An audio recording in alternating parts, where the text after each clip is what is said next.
میں محفل میلاد کرنے والوں سے، اسٹیج لگانے والوں سے اور راستے سجانے والوں سے گزارش کروں گا، آپ نے راستے سجانے ہیں پر راستے بند نہیں کرنے۔ آپ نے اسٹیج لگانا ہے پر کسی کا راستہ نہیں روکنا۔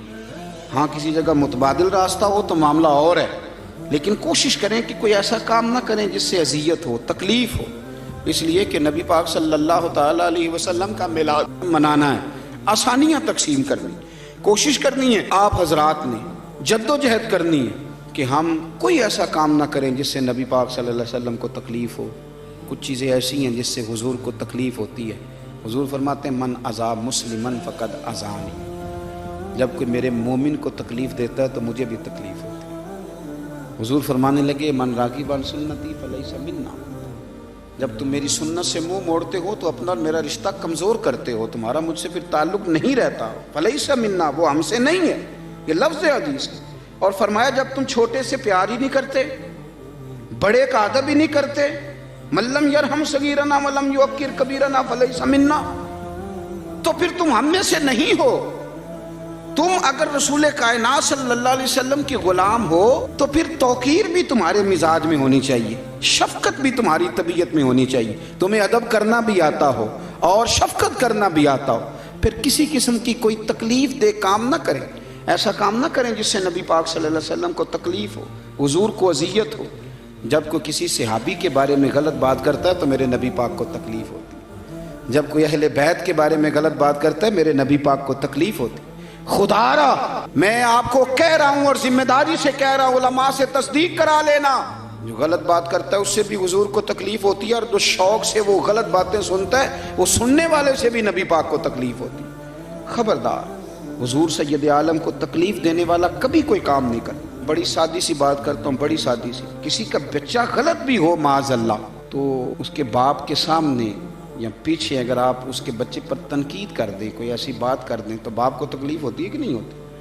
عجیب معاملہ ہے لوگوں کا، صحابہ کے بارے میں بات کرتے ہیں، اہل بیت کے بارے میں بات کرتے ہیں، حضور کو تکلیف دیتے ہیں۔ کبھی بھی کوئی ایسا کام نہ کرے، کبھی بھی، جس سے محسوس ہو کہ مدینے والے محبوب کو ہماری وجہ سے تکلیف ہوگی۔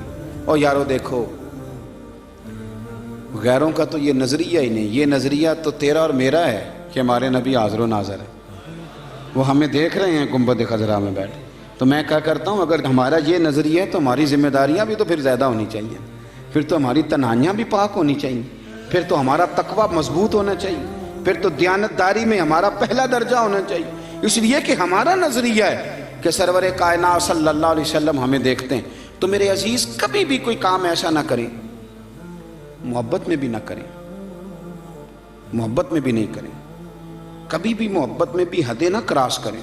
محبت کی جو حد ہے شریعت کے دائرے کے اندر، اعلیٰ حضرت بریلوی رحمۃ اللہ علیہ فرماتے ہیں کہ حضور سید عالم علیہ السلام کے مزار پہ بھی تم نے جانا ہے تو تم نے ادب کا بھی خیال رکھنا ہے اور حضور کی شریعت کا بھی خیال رکھنا ہے۔ ایسا کام نہیں کرنا کہ جس سے سرور کائنات صلی اللہ علیہ وسلم کو تکلیف ہو، کبھی ایسا کام نہ کریں۔ حضرت طلحہ بن برار رضی اللہ تعالیٰ عنہ حضور کے ایک صحابی ہیں، بیمار ہو گئے تھے اور بڑے نصیبوں والے بیمار تھے، جن کی تیمارداری کرنے خود میرے محبوب تشریف لے گئے۔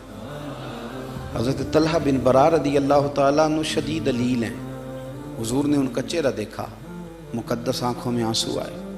کریم محبوب صلی اللہ علیہ وسلم اٹھے، اٹھ کر کے ان کے گھر والوں کو بتایا کہ مجھے لگتا ہے میرا طلحہ آج رات انتقال کر جائے گا، اور جب اس کا انتقال ہو تو مجھے خبر کرنا اور تدفین میں جلدی کرنا۔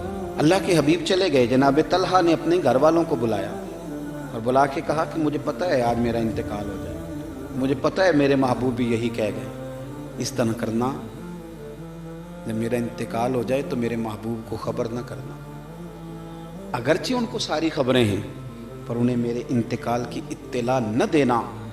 یارو یہ بھی محبت کا رنگ ہے، اس کو بھی سمجھیں۔ ضروری ہے کہ آپ کسی کو کہیں کہ تو میرے گھر ہی چل کے تکلیف ہی دیں، آپ کسی کو کہیں تو میرے لیے ایز اے اسپیشل کر کے وقت نکال اذیت میں مبتلا کریں۔